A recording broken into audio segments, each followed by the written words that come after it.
Mis hermanos, vamos a retomar lo que ha sido el tema del capítulo 3 de nuestra confesión de fe.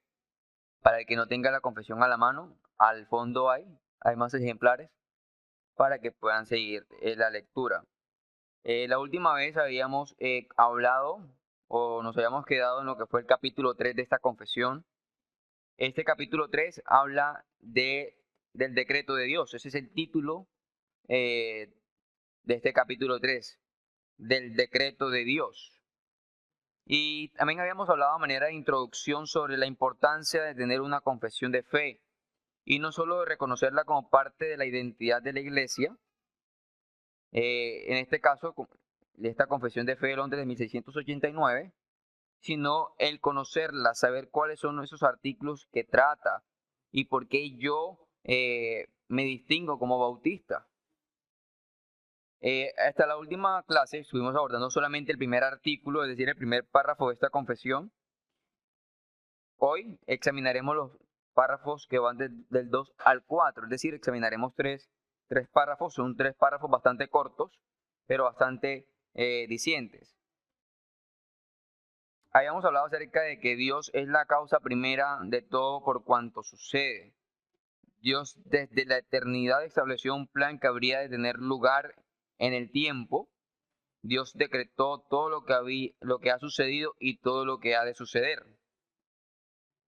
La estructura, mis hermanos, de este capítulo tercero de la confesión de fe, se puede visualizar como primero, en lo que son como dos círculos, uno más amplio y otro más pequeño, en donde se expone el decreto general de Dios sobre todas las cosas, que ese es básicamente el tema de los dos primeros artículos.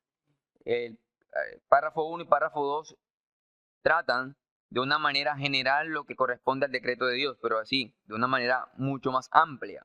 Y asimismo, en un círculo un poco más pequeño dentro de eh, lo que tiene que ver con el decreto, una forma más específica, relacionado a la predestinación y a la vida eterna, que es lo que encontramos ya a partir de los artículos que van del 3 al 7. Pero eso es, solamente nos concentraremos en los artículos del 2 al 4. Ahora, para hacer un recorderis de lo que habíamos abordado, ese decreto general que viene hablándose desde el artículo 1 y lo que es el artículo 2. Bueno, se habla de que este decreto es absolutamente universal. En este párrafo 1 se exponen varias afirmaciones cruciales sobre la universalidad del decreto. Al menos él dice: Dios, desde toda la eternidad, por el sapientísimo y santísimo consejo de su propia voluntad, ha decretado en sí mismo libre e inalterablemente todas las cosas, todo lo que sucede. Sin embargo, de tal manera que por ello Dios ni es autor del pecado, ni tiene comunión con nadie en el mismo, ni se hace violencia a la voluntad de la criatura, cosa que se explicó en la clase anterior, ni se quita la libertad o contingencia de las causas secundarias, sino que más bien las establece, en lo cual se manifiesta su sabiduría en disponer todas las cosas y su poder y fidelidad en llevar a cabo su decreto. El artículo 2 que nos corresponde en la clase de hoy dice: aunque Dios sabe todo lo que pudiera o puede pasar en todas las condiciones que se pueden suponer, sin embargo, nada ha decretado porque lo previera como futuro o como aquello que había de suceder en dichas condiciones. Mis hermanos, la confesión afirma la realidad de la universalidad. El decreto incluye y hace que suceda. Aquí la frase todo lo que sucede es crucial.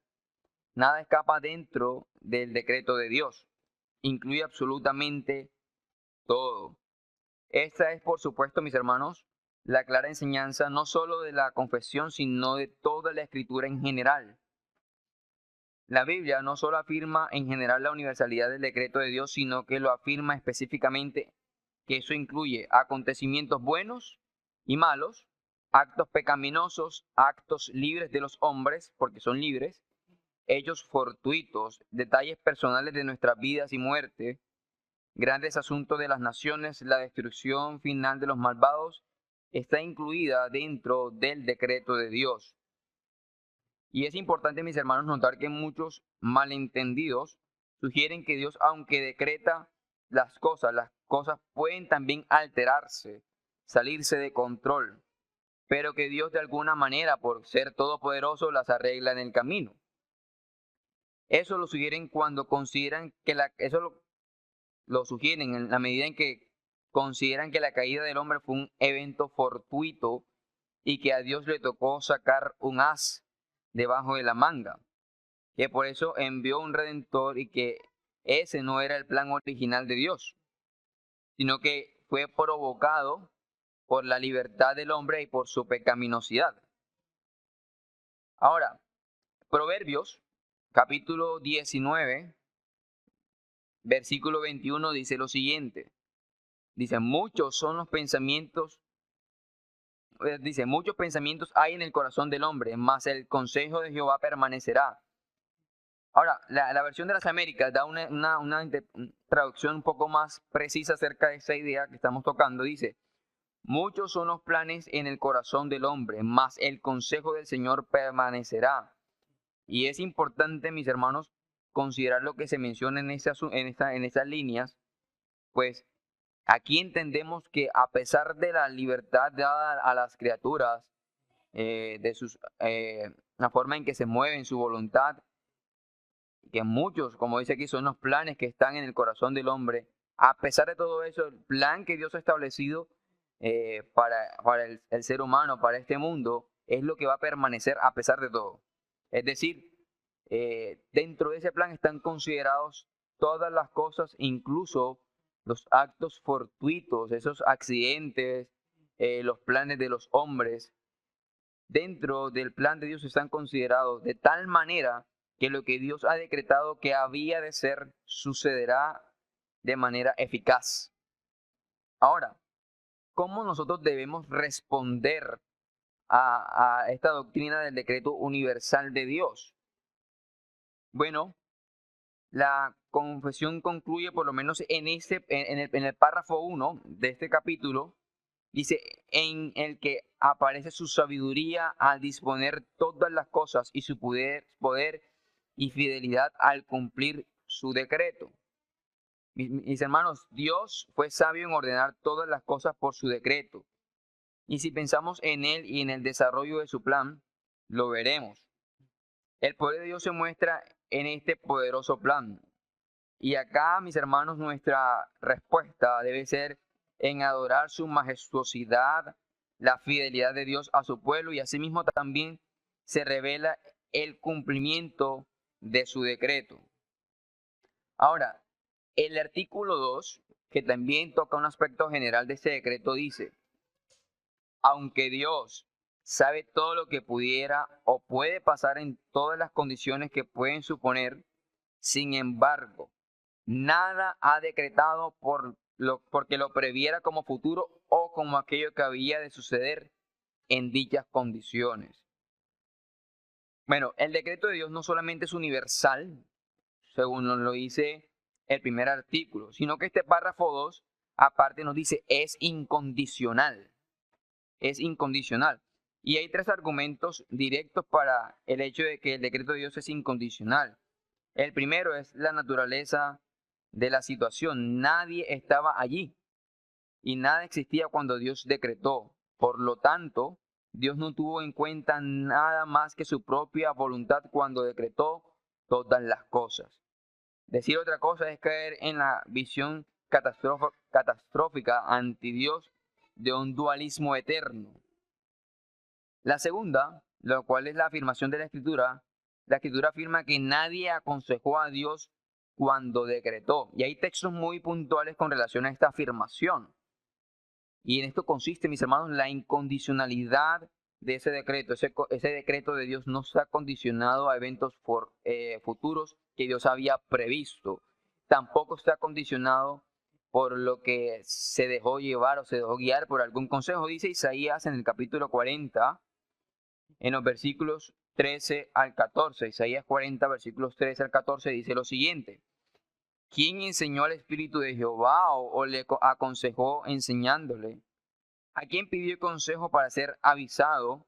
¿Quién le enseñó el camino del juicio o le enseñó ciencia o le mostró la senda de la prudencia?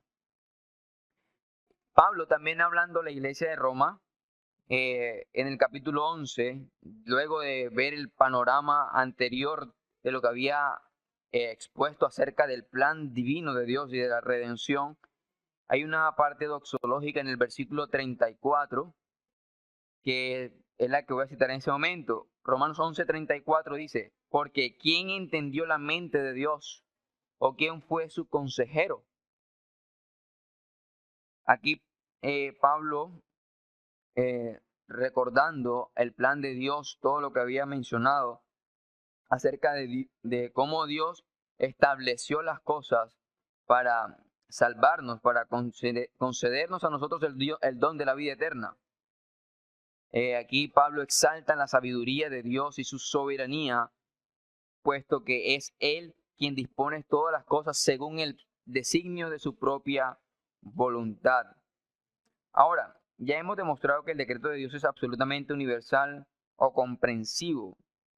El decreto determina todas las cosas, pero si determina todas las cosas, entonces no está determinado por ninguna de las cosas determinadas. Es decir, si Él ha determinado todas las cosas que habrían de ser, entonces esas cosas que han sido determinadas no fueron un factor para influir en lo que Dios había de determinar, lo que había dicho al principio, en cuanto a nuestro primer argumento. Ahora, Dios conoce el futuro de forma comprensiva y certera, eso es bien sabido. Ahora, la presciencia, que es uno de los puntos bastante controversiales en algunos casos, no hace que el futuro sea seguro, sino que la presciencia supone que el futuro es completamente comprensivo y certero. Así que le pedimos en este caso al arminianismo que piense un poco más acerca, un poco más profundamente y se haga esta pregunta, que aunque la presciencia por sí misma no hace que el futuro sea completamente seguro, algo lo hace, y que ese sea algo que hace que el futuro sea seguro. Y aquí hay una sola respuesta. La única respuesta posible a esto es que el decreto es el decreto eterno de Dios, que Dios se ha propuesto en sí mismo llevar a cabo todo lo que Él ha dicho que ha de suceder. ¿No? ¿Te iba a decir algo? Ok. Ahora, la presciencia es posible porque el decreto de Dios es universal e incondicional, lo que hemos dicho. Este decreto universal de Dios no se condiciona a nada ni a nadie. Ahora, la conexión se establece en Isaías 46, versículos 10 y 11. Dice, declaro el fin desde el principio y desde la antigüedad las cosas que no se han hecho, diciendo, mi propósito se establecerá y cumpliré todo mi deseo. Si oramos a un Dios que conoce el futuro de forma exhaustiva y completa y con certeza, eso es porque solo puede ser por esto. Él lo planeó de manera integral, completa y con certeza. El futuro es cierto para Dios es porque Él así lo ha determinado. El que Dios tenga por cierto las cosas que han de suceder es porque Él es soberano y Él es quien ha ordenado las cosas que han de ser. Ahora, a la luz de esta gran verdad, mis hermanos, su pueblo debe confiar plenamente en que todo está en manos de Dios y asimismo sus enemigos deberían estar aterrorizados por este Dios. Ahora, esta presciencia, entonces, mis hermanos, presupone el decreto de Dios. La presciencia significa preordenación. Los léxicos griegos estándar afirman que la palabra presciencia significa preordenación en los pasajes clave. La idea de que Dios nos elige por alguna cosa buena en nosotros es negada, mis hermanos, categóricamente por la Biblia. Ahora, Romanos capítulo 9, versículo 16 y capítulo 11, versículos 5 y 6 establece eso. Ahora, la idea opuesta, que somos elegidos por nada bueno en nosotros, se afirma específicamente. Somos elegidos libremente por la buena voluntad de Dios. Y ahí hay pasajes muy puntuales, bastante específicos para señalar esta verdad absoluta.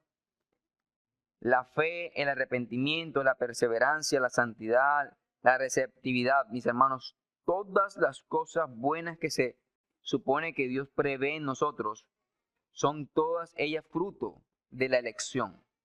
Son fruto de la elección y no elementos que Dios vio en nosotros para moverlo a elegirnos.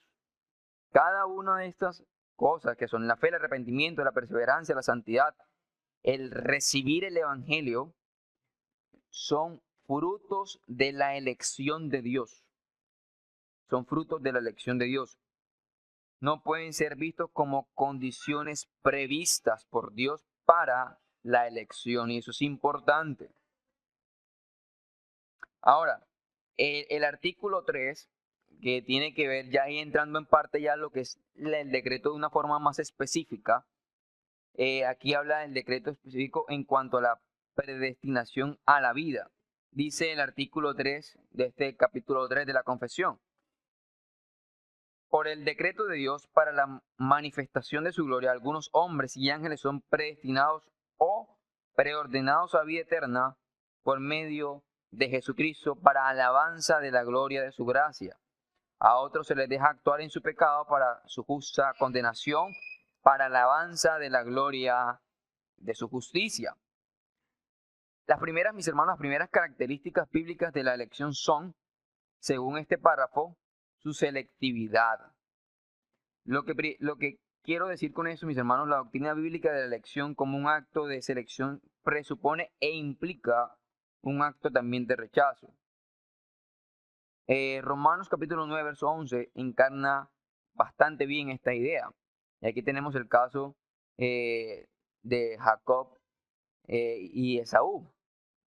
El texto dice, pues aunque los gemelos aún no habían nacido y no habían hecho nada bueno ni malo, para que el propósito de Dios, según la elección, permaneciera. Ese es el punto clave. Para que el propósito de Dios, según la elección, es decir, lo primero que se nos dice, no habían hecho ni bien ni mal.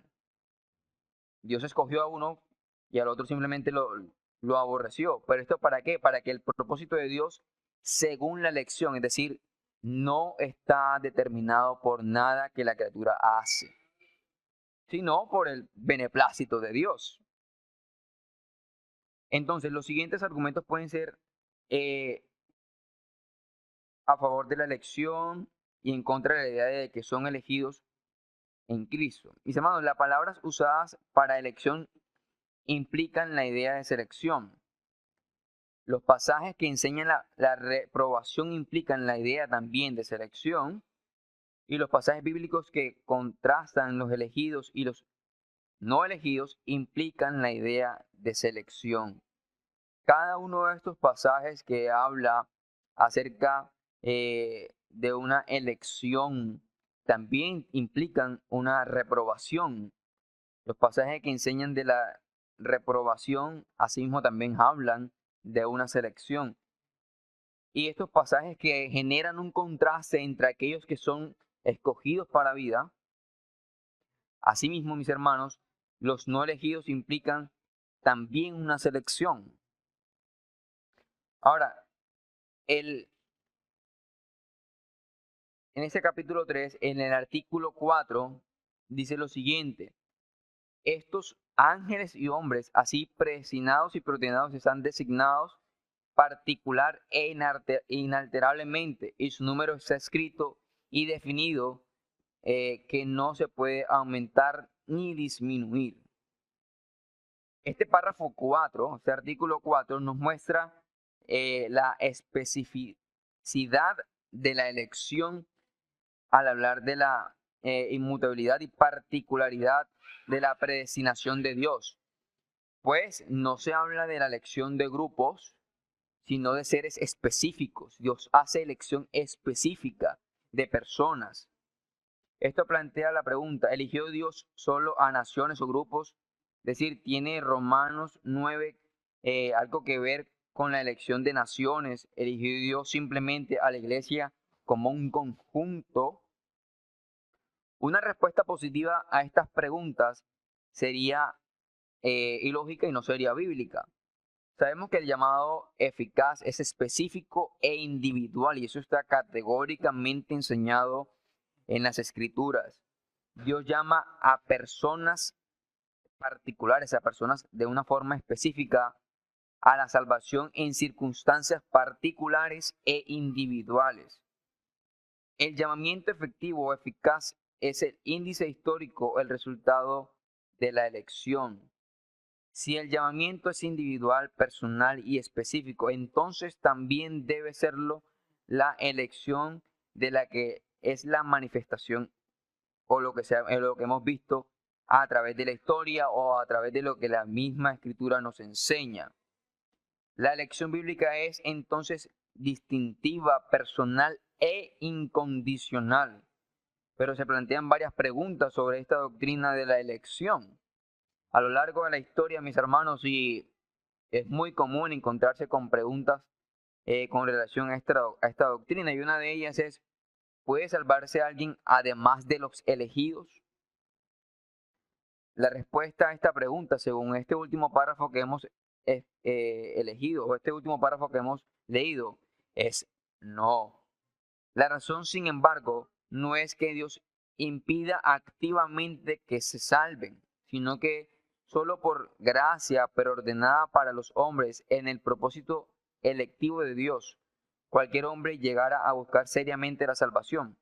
Pero fuera de la misericordia electiva, en otras palabras, nadie quiere ser salvado. Es decir, aquellos que vienen a ser salvados de pura gracia son precisamente por el hecho de que son escogidos por Dios para ello. Fuera de eso, nadie quiere acercarse a Dios. Nadie quiere venir a Dios. Y para ello también hay varios textos que pudiéramos citar acerca de esta gran verdad. Otra pregunta importante que surge acerca de esa doctrina es, ¿qué diferencia hay entre los que Dios ordena para vida y los que deja para su muerte? Según el párrafo 3 que también leímos y el quinto que ya será material de otra clase, la diferencia la hace la elección y la gracia de Dios. Esa es la diferencia que existe. Ahora, a causa del pecado original, todos los hombres están igualmente expuestos, mis hermanos, a la ira de Dios. Nada en ellos condiciona la elección de Dios, como ya lo hemos afirmado, o los encomienda a la gracia de Dios. Es la elección de Dios la marca de diferencia o la diferencia, pues entre los que se salvarán y los que serán abandonados a su suerte en el pecado original para que lleven a cabo su destrucción. La distinción entre los elegidos y los no elegidos la hace la soberanía divina, no la justicia divina. Pues Dios es soberano simplemente en elegir a quién ha de ser salvado. Y en eso, mis hermanos, se manifiesta su misericordia, en que escoge personas que son indignas de ser elegidas. Y ahí Dios manifiesta su misericordia. Más bien, por otro lado, en los no elegidos vemos cómo Dios se manifiesta su justicia, pues en ellos Dios manifiesta su ira, pues son dignos de ella. Ahora, ¿cómo podemos saber si somos elegidos o no? Podemos saber que son elegidos observando los frutos de la elección en nuestras vidas. Más adelante, al examinar nuestra confesión de fe, el párrafo 6 nos explica un poco de ello. No lo leeremos por no ser material de la clase de hoy. Si vemos la fe en Cristo, la santificación, la perseverancia en la vida cristiana, en nuestros propios casos, están presentes en nosotros solo debido a la gracia electiva o a esa elección de Dios, pues es fruto de ella. Solo los elegidos poseen tales cosas. Y es por eso, mis hermanos, en que en la medida en que nos detenemos a observar cada uno de esos detalles y que reconocemos que son frutos eh, de la elección divina. Por lo tanto, si son nuestras, podemos estar seguros de que somos elegidos, en el hecho en que son manifiestas en nosotros cada una de estas afirmaciones que son típicas de aquellos que han sido llamados por Dios a vida eterna. Ahora, hay que obedecer el consejo secreto de Dios y el buen deseo de su voluntad. Bueno, la voluntad de Dios en las Escrituras puede referirse a dos cosas distintas. La frase el consejo secreto y el beneplácito de su voluntad es una clara referencia a lo que puede llamarse la voluntad decretiva de Dios, también conocida como la voluntad decretante o voluntad soberana de Dios. Estos dos aspectos de la voluntad divina son claramente distintos. La voluntad decretiva o decretante es lo que Dios ha determinado que hará. La voluntad preceptiva es la que Dios ha ordenado que el hombre haga y es la que nosotros vemos a través de los preceptos que Dios ha dejado a través de su escritura que nosotros debemos seguir. Hay una gran distinción entre esa voluntad decretiva que corresponde a lo que Dios ha manifestado o lo que Él se ha propuesto en sí mismo que ha de ser. Es algo que simplemente nosotros no tenemos acceso. Pero hay una voluntad preceptiva que tiene que ver con sus preceptos, sus ordenanzas, las cuales están de una manera clara en las escrituras y a las cuales nosotros, mis hermanos, estamos llamados a obedecer. La base bíblica para esa distinción se establece más claramente quizá en Deuteronomio 29:29. Las cosas secretas pertenecen a Jehová nuestro Dios, pero las reveladas y a nosotros y a nuestros hijos para siempre, para que observemos todas las palabras de esta ley. Esta distinción también está implicada en Génesis 50:20. Ahí está claro que los hermanos de José cumplieron la voluntad decretada de Dios al vender a José a Egipto. Sin embargo, al hacerlo, pecaron y violaron la voluntad preceptiva de Dios. Vemos un contraste bastante puntual. Pese a que ellos violan la ley de Dios, asimismo están actuando conforme a lo que Dios había decretado que había de ser. Están dentro de lo que Dios había decretado, su voluntad decretiva. Y ahí vemos esa pequeña distinción. Ahora, ¿es cierto que los elegidos se salvarán sin importar lo que hagan? Es una pregunta. Son los acontecimientos predeterminados dependientes de las acciones humanas y de los otros acontecimientos históricos para su ocurrencia. La respuesta a esta pregunta se encuentra en parte en el primer apartado o en la parte en el sexto párrafo. A la segunda pregunta hay que responder que sí, que los acontecimientos predeterminados dependen de las acciones humanas y otros acontecimientos según el párrafo 1. La contingencia que habíamos hablado, la contingencia que básicamente el hecho de ser las condiciones de los acontecimientos posteriores y las segundas causas que también habla este párrafo, que eso no es quitada, es decir, Dios no violenta eh, la voluntad de las criaturas para nada, como aclara el párrafo 6, y Dios ha preordenado el fin, también ha preordenado todos los medios para lograrlo. Es decir, así como Dios ha decretado las cosas que han de ser, todas las cosas que están dentro de ese decreto cumplen un propósito dentro de lo que Dios ha decretado, por lo que su naturaleza actúa a favor de lo que Dios ha ordenado. Nada de lo que ha sido creado, a pesar de que actúan de forma libre, de acuerdo a su propia naturaleza, eso actúa o se mueve en armonía con todo lo que Dios se ha propuesto en sí mismo llevar a cabo. Así los elegidos no se salvarán sin importar lo que hagan, serán salvados en aquellos que Dios ha preordenado y no en otra cosa. Solo esto da sentido a la declaración de Pablo de que todo lo soporto por los elegidos para que obtengan la salvación que está en Cristo Jesús. Pablo sabía que si Dios ha preordenado el fin, también ha preordenado todos los medios para lograrlo. Hay que recordar siempre que la elección y el decreto de Dios son simplemente el plan de Dios. Los planes, por muy seguros que sean de su cumplimiento, deben llevarse a cabo. El plano no es la casa, aunque sea el plano de Dios. El decreto para salvar a los elegidos es una cosa. Efesios 1:4, mis hermanos, enseña que la elección es algo que ocurre antes de la fundación del mundo. La salvación, sin embargo, es algo que ocurre durante la historia del mundo.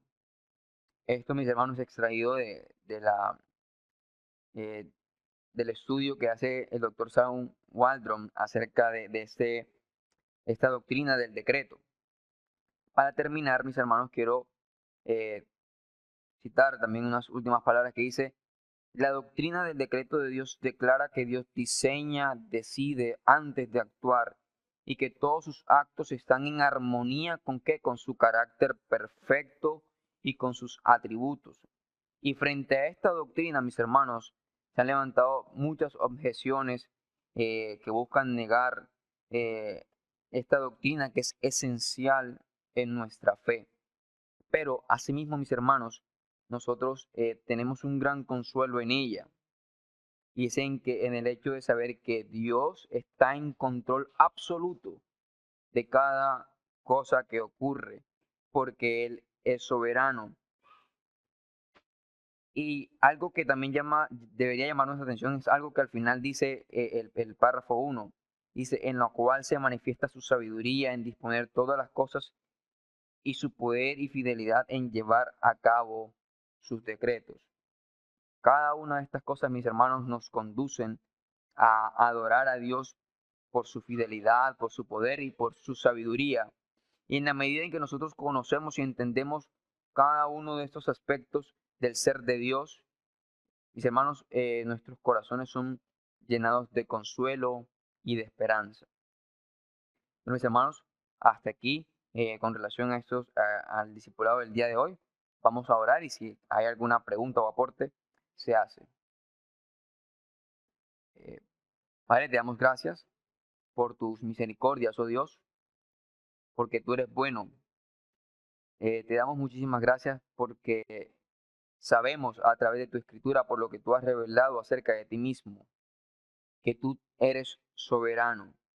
Y cosas como esta, oh Dios, llenan de esperanza y de consuelo nuestros corazones. Te damos muchísimas gracias porque en este día tú nos has concedido el estar aquí presentes para poder estudiar aquellas verdades que son esenciales para nuestra fe, para nuestro crecimiento. Te rogamos, oh Dios, que asimismo hagas que estas verdades que hoy hemos escuchado se queden grabadas en nuestros corazones y nuestras mentes. En la medida en que nosotros nos encontramos en situaciones difíciles, podamos recordarlas y asimismo nosotros llenarnos de esperanza. Te damos muchísimas gracias porque tú has sido bueno para con cada uno de nosotros. Te pedimos, oh Dios, que nos des corazones humildes en la medida en que nosotros te conocemos y nos adentramos un poco más acerca de aquello que tú has revelado de ti mismo.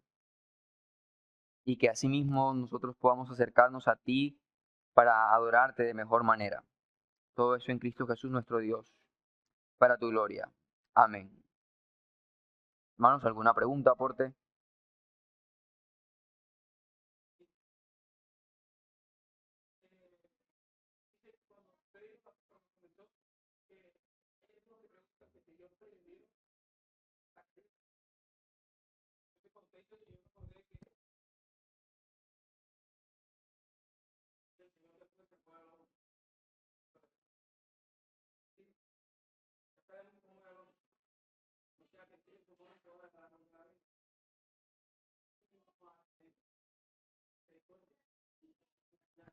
Amén.